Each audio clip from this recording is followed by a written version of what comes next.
Good morning, Janice. Morning, Anthony. Today, we're going to try to help Bitcoiners who are considering how to set up their Bitcoin estate plan. We're going to try to help you figure out how to think like your Bitcoin heirs. So today's more of a mental exercise to help you put yourself in their shoes. And sort of the underlying assumption is that your heirs know nothing or know way less than you do, which is really, really common. I think it's more often than not. Very accurate. Yes. Yeah. Because most Bitcoiners who have, who really embraced the movement, they have really deep knowledge of Bitcoin, self-custody, operational security, and so on. And even though you may be really deep down the rabbit hole, it kind of makes you forget how confusing and daunting it was at the very beginning, and how that's how it's going to be for your heirs, if or I guess when you pass away.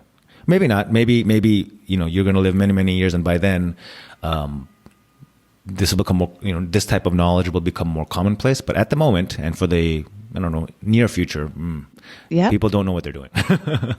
That's a good way. Yeah. So think about it this way: all those topics that I just mentioned, self-custody, operational security, just general, the blockchain in general. Think of it as that may as well be a foreign language to your non-Bitcoiner heirs. I mean, it's just completely gibberish to them. Yeah. Yeah. And I think that's a useful way of thinking of putting yourself in their shoes and imagining how they'll feel. So think of it as your Bitcoiner heirs have to go to like a foreign third world country where they know nothing about the language or the procedures or the customs, and that's the position you're putting them in. Or even a different planet. just somewhere not that they're used to. Completely. Right. So just think of it as a different world. So imagine, to help you empathize with the position you're putting your heirs in, imagine if you had you were in this situation. Even with all the translation apps, you don't really understand the basic language, right? Especially slang or technical jargon. If somebody's saying, right.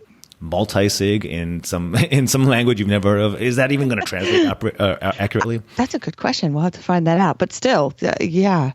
And then even the most basic concepts can be completely different. So again, using this foreign country analogy, in a U.S. Legacy bank, you're used to opening an account and closing an account, and those words, those core concepts are how you would imagine, collecting somebody's assets. But imagine those don't make any sense in this foreign jurisdiction, right? They don't have accounts, and you don't really open or close them. That's what it's like for your heirs who don't understand where your Bitcoin is, or like, where is it? Where is the coin? They don't understand any of that. Right. And when you're saying this, I'm thinking of like when you're at Thanksgiving dinner and you have someone who's really, really knowledgeable about Bitcoin, right? And they're talking about it because they're all excited. And then you've got three other people sitting at the table going, I have no idea what he's saying. Right. But you're trying to catch up. It is foreign if you're not familiar with it. Yeah. It's completely, it's just gobbledygook. Yeah. Yeah. It literally is like another language. If you have never seen or heard, or even if you dabbled a little bit, it's complex. So on top of that, and this is where we throw in the probate twist. Imagine that this is, you died. So your heirs are dealing with the grief and maybe even the shock, who knows, the emotions of your passing, on top of all this. Right. So all it's this. Tough. Yeah. Okay. So now that you've put yourself in their shoes where they're just completely obliterated by all this new information. So try to imagine that heir attempting one of the more common Bitcoin inheritance schemes that we've talked about or hear about. Right. So imagine you like, okay, so it's a foreign language, foreign customs and laws. And by the way, it's like this really corrupt, or there's a lot of gangsters or something like. So if in this third world country, so if you do anything wrong, you'll just get completely robbed of everything. Sure. But don't worry, I'm going to write you a really good letter that will explain how to do this. I mean, is that how if you had like a rich uncle who lived in like some other jurisdiction, and that was what he presented to you, I mean, would your reaction be like, okay, cool, just send me that letter and I'll figure it out? I mean, super. Just throw me into that other planet with one piece of paper, all the information I'm supposed to know that you have spent in years theory, probably figuring it out. I was just going to say, probably spent years Yeah. online and researching and going to places and talking to people. But I'm going to have one piece of paper. Yeah. So I mean, I'm just trying to. I hope I'm doing a good job of helping you understand how absurd it would feel to your heir. Like, are you serious? You're going to give me a letter? Like, I don't care if you're if you're Shakespeare or the most talented wordsmith in the world. It's going to be a lot for them. Right. And it just sounds scary, right? Could you imagine being presented with this on top of probate, which we've talked about a million times is not the easiest thing to do. Yeah. This is going to be. So if we've done a good enough job of painting like how unreasonable that might seem, so then how would you help your heirs? Let's again using the analogy with a foreign probate, and then we'll kind of maybe extrapolate that to our Bitcoin situation. So again, if you have an heir who's in a completely different country or foreign customs and laws, I think we've made the point that the letter idea is kind of silly. So instead, what we do, I think most folks would try to connect them with a trustworthy friend or family member who's local to that area who can guide them, right? A person. Correct. Somebody that speaks the language. Right. Or knows the customs. At the very least, yeah. Just bare minimum, right. Knows, yeah. And then in addition, you might even go the next further step where you find and vet a local professional or attorney or somebody, so that it's kind of all set up like, okay, if I pass away, just call this person. You'll have to pay them, but at least you have somebody whose profession is to guide you through this, right? Such as like us, like a professional executor, right? Right.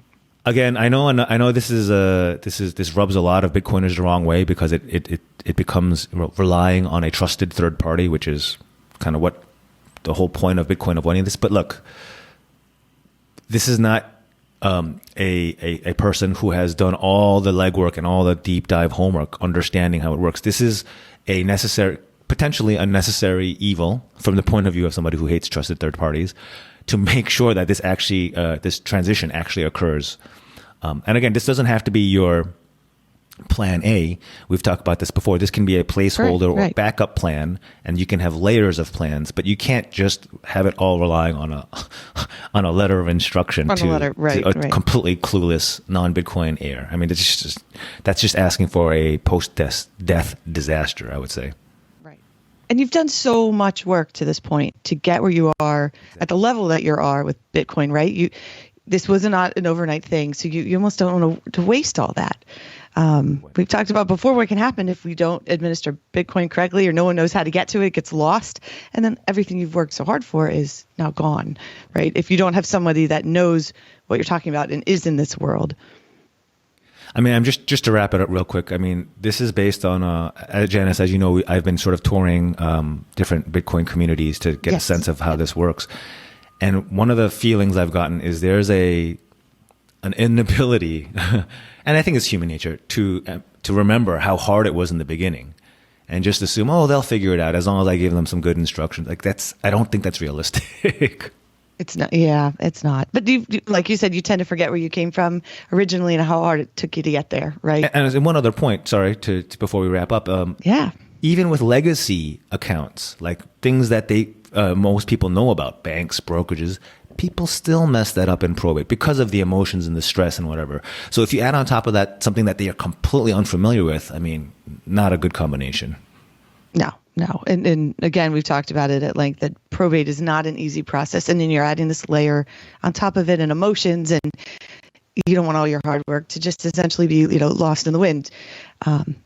I recommend Anthony's book, How Probate Works, available on Amazon, but you're going to get a feel in that of, again, how it works in general and what everyone's going to have to be dealing with, what your executor will have to deal with, not even with Bitcoin, but everything else. And then you're going to, put this on top of it. So it will be tough. So definitely remember where you started a long time ago. Yeah. I know it's hard. Because it is. We're so excited. We know so much now, or we think we know so much, right? But we're trying. Yeah. It's from scratch for a lot of your heirs, Correct. Yep. Absolutely.